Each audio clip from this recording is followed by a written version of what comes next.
আপোনালোকে ডিচিক মেমৰণ্ডাম দিলে কি ক'ব আচলতে?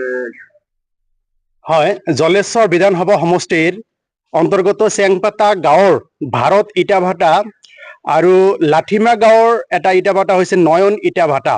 এই দুটা ইটাভাটাত আমি দেখিবলৈ পাইছোঁ যোৱা এসপ্তাহৰ মাজত দুটাকৈ হৃদয় বিদাৰক ঘটনা সংঘটিত হৈছে। এটা হৈছে ভাৰত ইটাভাটাত এজন 14 বছৰীয়া নাবালকক শিশু শ্ৰমিকক ব্যৱহাৰ কৰি তাতে কৰ্মত নিয়োজিত কৰিছিল আৰু সেই ইটৰ তলত পৰি সেই নাবালক শিশুজনৰ মৃত্যু হয়।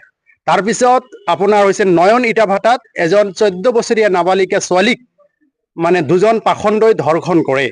এনেকুৱা ধৰণৰ ঘটনা বৰ্তমান জলেশ্বৰ বিধানসভা সমষ্টিৰ ইটাভাটাসমূহত চলি আছে। অত্যন্ত নিৰ্লজ্জ এটা ঘটনা।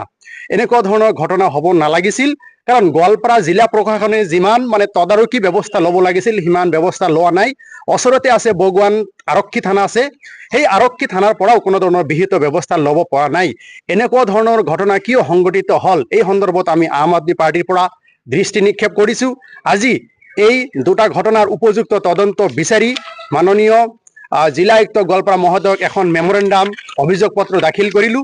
এই অভিযোগ পত্ৰৰ জৰিয়তে আমি দাবী উত্থাপন কৰিছোঁ যে সেই নিহত শিশু শ্ৰমিকৰ পৰিয়ালক 50 লাখ টকাৰ ক্ষতিপূৰণ দিব লাগে আৰু যিটো ধৰ্ষণৰ ঘটনা সংঘটিত হৈছে এই ঘটনাৰ উচিত তদন্ত কৰি দোষীক উপযুক্ত শাস্তি বিহিব লাগে আৰু কাঠফুলাৰ দৰে গঢ়ি উঠা সেই ইটাভাটাৰ বিলাকৰ আচলতে অনুজ্ঞাপত্ৰ আছে নে নাই সেইটো ভালকৈ চালি জাৰি চাই যদি কোনোবা ডকুমেণ্টছ বা যিটো ক্ৰাইটেৰিয়া ফিল আপ কৰিব লাগে সেইটো যদি কম আছে সেইবোৰ চালি জাৰি চাই অবৈধভাৱে চলাই থকা ইটাভাটাবোৰ অতি সোনকালে বন্ধ কৰিব লাগে।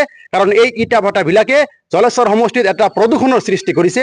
এই প্ৰদূষণৰ ফলত মানুহৰ বিভিন্ন ধৰণৰ বেমাৰ আজাৰ সৃষ্টি হৈছে, সেয়া আমি দেখিব পাৰিছোঁ।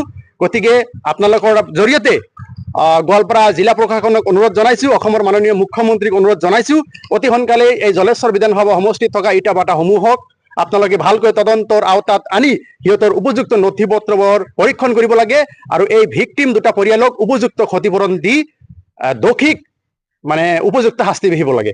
ঠিক আছে।